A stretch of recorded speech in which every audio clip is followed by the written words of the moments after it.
So you want to figure out how to get better at getting a seller to sign with you and give you their listing.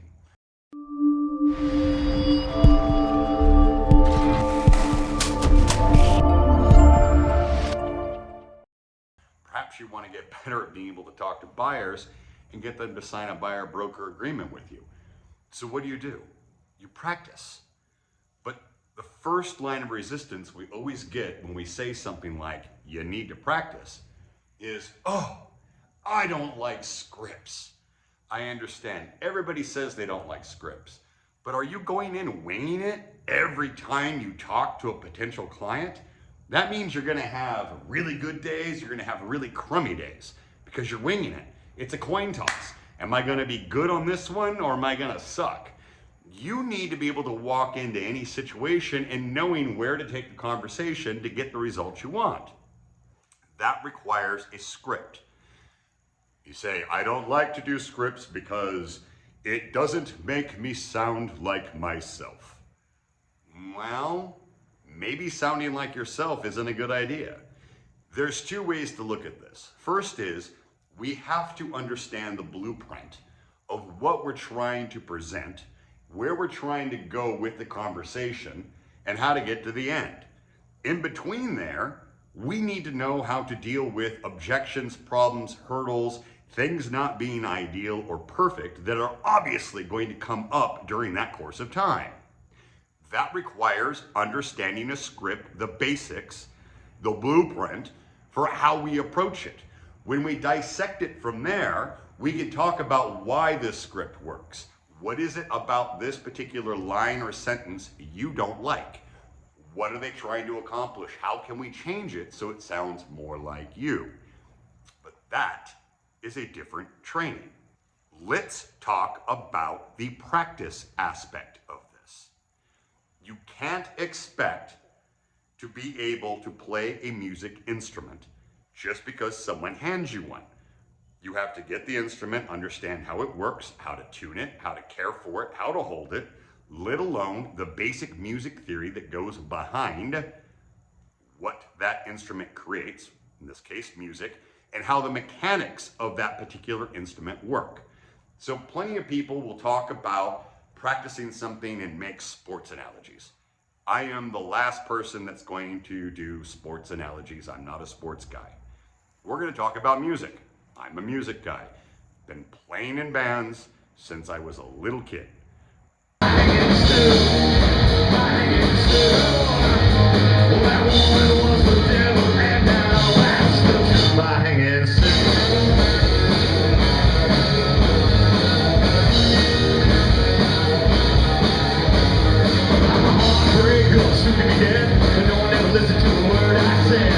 Yeah, that's me. What I can tell you is playing in a band, playing music is exactly the same thing as what I'm telling you to do in sales. Practice.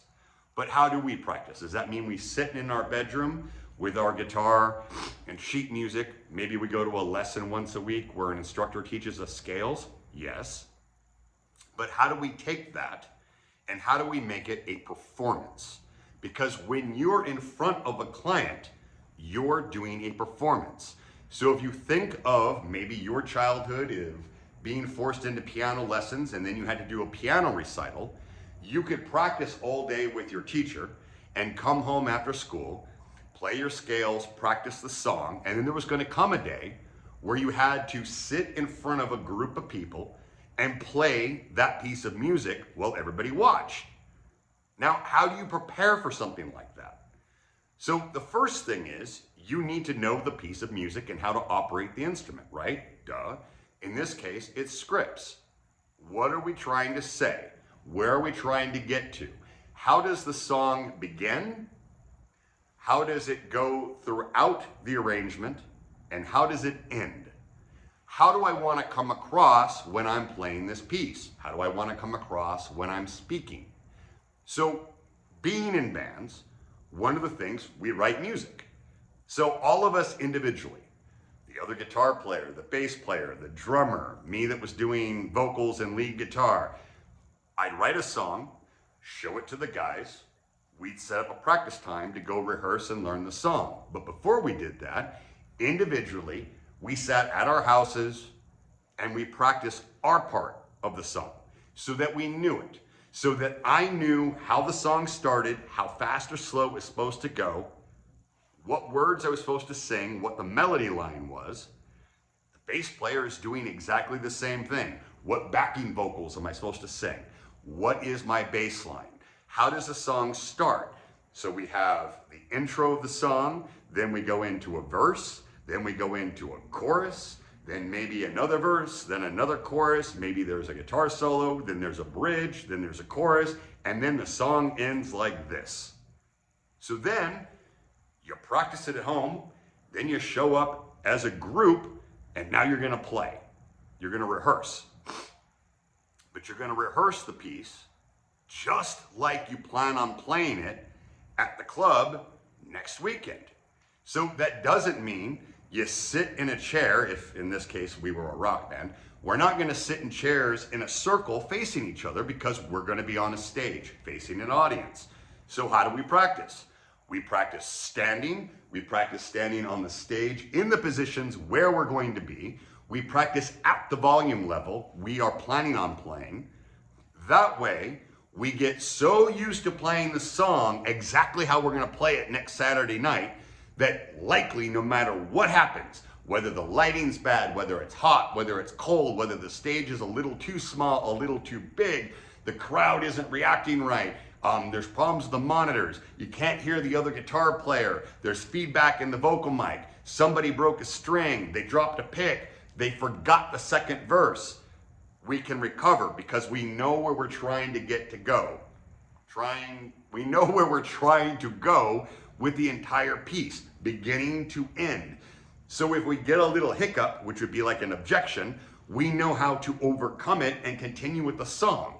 We also practice the entire set, the entire performance that you go see. We are practicing that exactly as we're gonna play it.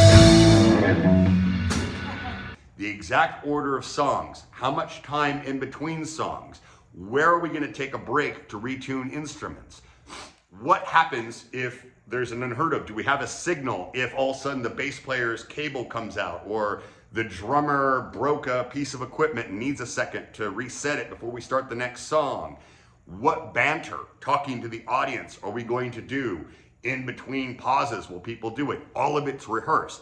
And it's rehearsed exactly like we're going to play it over and over and over. We will do that performance. You might come and see us on stage for 30 minutes. I guarantee you, we have done night after night of 4 hours of that 30-minute performance, back to back to back to back to back, playing it 8 times in its entirety, exactly like we plan on playing it, over and over and over and over again, so that when we get on stage to perform, we are on autopilot. Now we can react and interact with the people that are there to see us. We're not just nervous about, oh wait, how did this one begin? What was the arrangement? Is this G, C, D, or was this E, A, D? Oh man, I forgot the guitar solo. You don't have to think about it. You can just perform. Then you look professional. Think about the same thing. If I told you right now, like right now, as you're watching this video, you gotta walk out the door from where you are and there's gonna be sellers sitting at a table. You have to walk right up right now, no preparation, and be able to give them a listing presentation, get it signed, and list the property. Are you able to do that? Do you know at the drop of a hat exactly how to start, go through the process, handle their objections, and go to the close, the end of the song, and walk out with a signed document? That is practice, ladies and gentlemen, and it starts with a script. It starts with a script that is for what you're trying to accomplish. So let's call it a listing presentation. Obviously, everybody's heard of Mike Ferry. That's a great one. You learn it. You learn it so you can say it without looking at the notes. Remember, when you see a rock band, you're not normally going to watch them with sheet music in front of them and reading lyrics. It's got to be up here. It's got to be muscle memory. You got to memorize this stuff. Otherwise, it doesn't look as cool. Doesn't look as cool if you're reading your potential sellers everything that you're going to say, right? You need to be able to sit and look at them, engage, and know exactly what you're going to say and where you're going to go with it, what things they might say, how to answer those questions, and go to the close. So first we practice this by ourselves. Then we start bringing it into a little ensemble, a band practice, if you'll have it. This is where we start maybe working with a coworker or a coach, and we practice it. Okay, this time I'll be the agent and you be the sellers. You act like sellers, I'm gonna act like the agent, and let me practice this.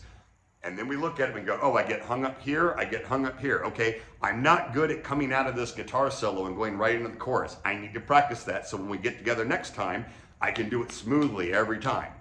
That's the practice. Then what do? We take it out for the performance, which is sitting in front of real people and actually playing your song, which is your listing presentation. If you need help with that, hit me up. I love working on scripts. Not because I love scripts either, but I love to take the outline and where they're supposed to go and help tailor it to exactly what you're trying to accomplish.